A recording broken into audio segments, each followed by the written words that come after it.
What's up guys, it's Tom here and welcome to a brand new football news video where we will look at how the Premier League is aiming to resume their season and when Liverpool could be crowned champions exactly. So at the moment the two dates that are in mind of when the Premier League could restart is June the 12th and June the 19th, or those weekends, and the Premier League will restart most likely with a Tottenham-Manchester United game on a Friday of either June the 12th or June the 19th weekend. And yeah, those dates are Friday, and then 10 games will be played across the first 4 days. So on Friday there will be 1 game, then on Saturday 4 games, on Sunday 4 games, and on Monday of course a regular Monday night football. But what is different is that every single game will be played at a different time, and all 10 games will be broadcasted live by either Sky Sports or BT Sports or Amazon Prime, or either on YouTube or via the red button. All 10 games will be able to be watched live. So what do you think about this, and what do you think about the Premier League restarting, resuming then? And Liverpool could be actually crowned champions that weekend, that first weekend, if Manchester City lose their game on the weekend and Liverpool win their game, then it will be mathematically over the title race. So I'm really excited for the prospect of that. And who knows, form is out of the table, out of the window of the table if you like, because all the teams had such a big break that nobody can really predict how the Premier League games will resume. And yes, they will be favorites and underdogs obviously, but the form book is out of the window. So let me know guys, do you think Liverpool can do it in one weekend? I don't care when, I just want Liverpool to be crowned champions on the pitch. I want it to be like mathematically over the title race by Liverpool actually winning a game on the pitch. And yes, it will be strange without fans to see the Premier League games, but I think it's much better than the alternative, which is not to play the season at all. And in this video we will take a detailed look at what kind of steps and what kind of plans the Premier League have for the restart of the season. So stay tuned and enjoy the video, and if you enjoy it, leave a like, subscribe, turn on the bell notifications so you never miss the latest football news videos on my channel. So after a meeting between the Premier League and the Premier League clubs on Monday, then further discussions took place, and also the Premier League is talking with the government. And earlier in the week there was a push for fixtures to be completed at home and away venues. So neutral venues are off the table, and also no relegation is also off the table. So there will be relegation and promotion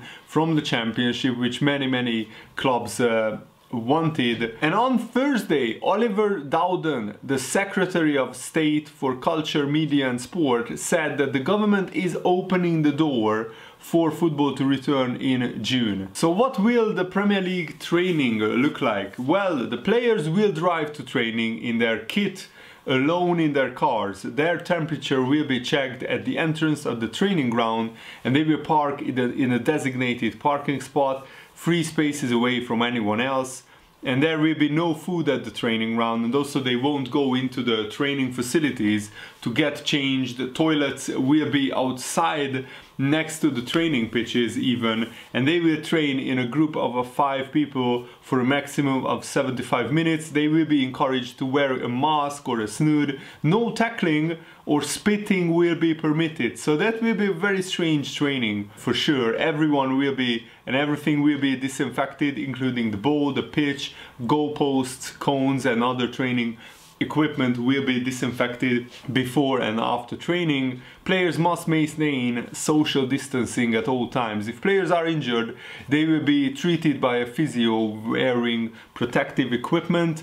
After training, players will drive straight home, so they won't be able to get changed at the training ground. They will arrive at training in their cars in a training kit. The aim is to make Premier League training grounds among the safest places in England, with players tested at least twice a week, given a mini medical to check for underlying respiratory or cardiac issues, and foreign players returning from abroad are not allowed into the training ground for 14 days. So they have to stay in self-isolation for 14 days, and then they will be able to train with their fellow players. So that's why clubs like Chelsea have called back players who have been staying abroad. For example, Willian has been at his home in Brazil, and he has been called back now to London, to England, but he has to stay in self-isolation for 14 days, and then he can join the Chelsea training.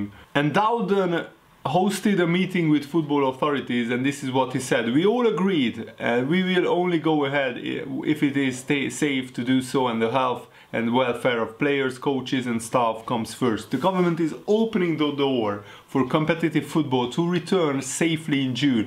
This should include widening access for fans to view live coverage and ensure finances from the game's resumption supports the wider football family." And just my comment, there are thousands of people whose jobs rely on football resuming. So you shouldn't just think about footballers, think about how many businesses rely on football to resume, and how many families' livelihoods actually rely from those businesses not going out of existence.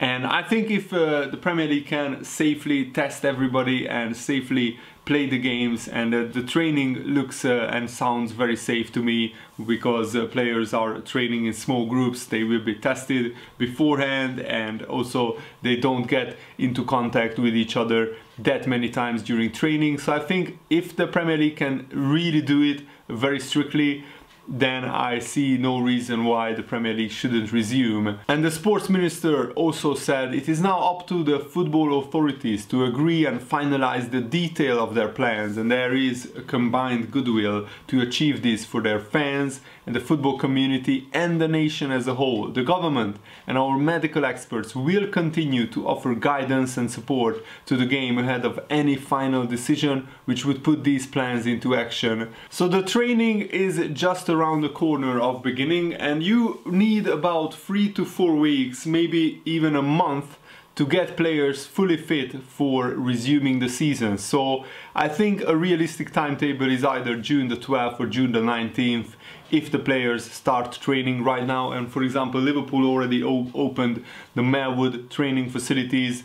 Not the building itself, but the training pitches are open for players to train individually already. And I heard that some Liverpool players already went in to train, because training at home, not everybody has a big garden to train there, and training in your house for a footballer is not as good for the muscles, not as important as training at Melwood, where there is a lot more space and a lot more equipment to train properly. And Masters said, "We have talked about 4 weeks of training, but haven't agreed yet, as we haven't agreed to go back to training yet. 4-week allowance from May the 18th for training would bring us through to the week of June the 15th. That means the previously suggested June the 12th restart date would come a little bit too soon." So the Premier League is not working by any deadline. The Premier League chief Richard Masters said so, but UEFA have asked all its member associations to outline restart proposals by May the 25th, and UEFA will announce their plans for the completion of the Champions League and the Europa League on May the 27th. So this month we will find out when exactly the Champions League and the Europa League will be completed, and I think they will probably have one-legged ties for the rest of the competition instead of playing home and away. And the biggest debate at the moment is whether the Premier League should continue at neutral venues or whether the home and away games should be scheduled as normal. And the problem is that the hospitality sector, hotels, restaurants, is not scheduled to reopen until July in the UK, and where would players and staff stay on long trips in June? For example, if Newcastle have to travel down to Brighton, to the south coast, where would they stay if most hotels are not open? And also a greater number of police, security, medics and matchday support staff will be required for games to take place at 20 different stadiums than a selected number of neutral venues. There is also a risk home fans could gather outside of stadiums to see their players arrive, and leave, and to cheer them on from a distance during matches, even if they are asked to stay away. That would increase the demands on the police and security at the stadium and breaking social distancing measures.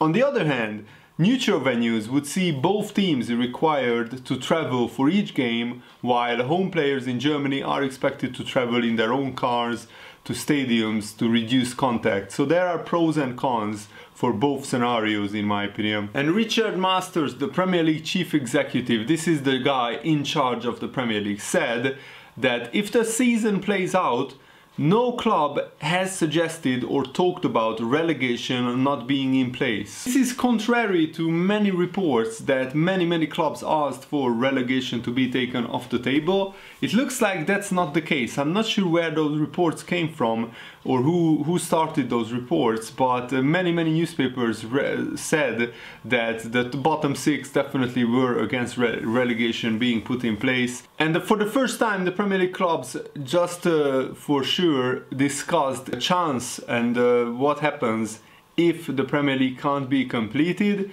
But these discussions about curtailing the Premier League season are just contingency planning. All the discussions are about completing the season, but it is prudent to have a look at what might happen in alternative scenarios. If the season is cancelled and it can't be completed, then one alternative is to just award places on a points per game basis. But for example, Gary Neville was against the idea, especially to decide relegation on a points per game basis. At the moment, Bournemouth, Aston Villa and Norwich would be relegated, but for example, Aston Villa have a game in hand on all the bottom teams in the Premier League, so it would be especially harsh on them, but also very harsh on Bournemouth, who are, I think, level of points with other teams in the zone where you could stay up or get relegated. And imagine if you get relegated on goal difference with 9 games to go on a points per game basis. It would be incredibly harsh. Gary Neville said this. I think on the points per game basis, to be relegated with 9 games to go, with so much to play for, so tight at the bottom and with so much at stake, doesn't feel right for me. To me personally, it's devastating going down at any time, but without even having the opportunity to defend yourself and play football matches would be too harsh and too much. And UEFA wanted clubs to qualify for European competitions through sporting merit, so null and void is off the table, definitely 100%, because if the Premier League nulls and voids the season, then you can't submit any team for the Champions League and any team for the Europa League. So even if you end the season, like they did in France, in the Netherlands, in Belgium, you have to award the title, you have to award the Champions League places, the Europa League places. I mean, only the Netherlands didn't award the title itself because 2 teams were level on points, but otherwise they awarded every single place. So next Monday there will be another shareholder meeting between the Premier League clubs, and then they will further discuss the details about how to resume the Premier League season. So I will keep you in the loop and keep you up to date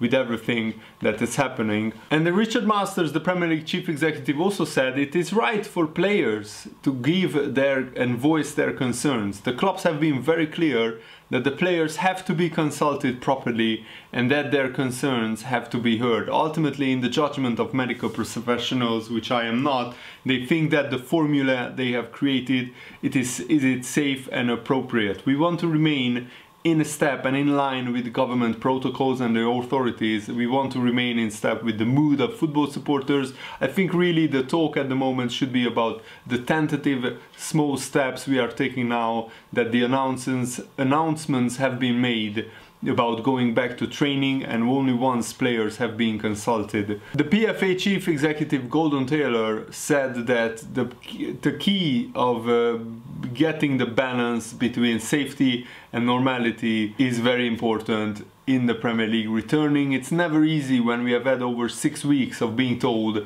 to stay inside, and the next minute it's the start of what's being perceived as the easing of these restrictions. The players don't want to be seen as guinea pigs, and that will apply to everyone in professional sport. It's about getting the balance of safety and also trying to get back to normality as much as possible. Liverpool have a whole team of people who work on transfers, and there is a very interesting story today in the Express newspaper saying that that team of people have to practically beg and convince Jurgen Klopp to give the green light to the Mohamed Salah transfer in 2017. And it's pretty crazy to think that Jurgen Klopp needed convincing to sign Mohamed Salah, considering that Salah scored 91 goals in less than 3 seasons at Liverpool since signing for Liverpool. But Jurgen Klopp wasn't convinced that Salah is the solution to Liverpool's problems in the forward areas, on the right wing for example.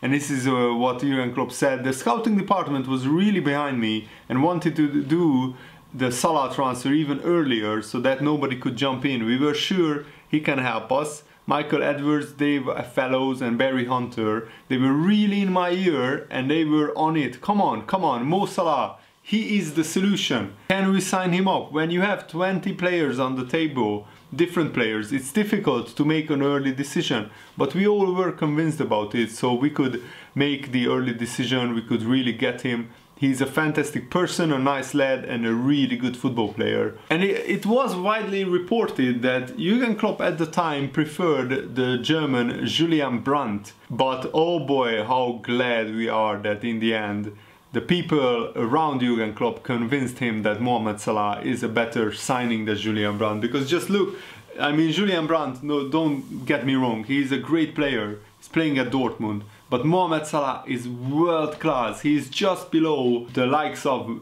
Messi, Ronaldo, Kylian Mbappe.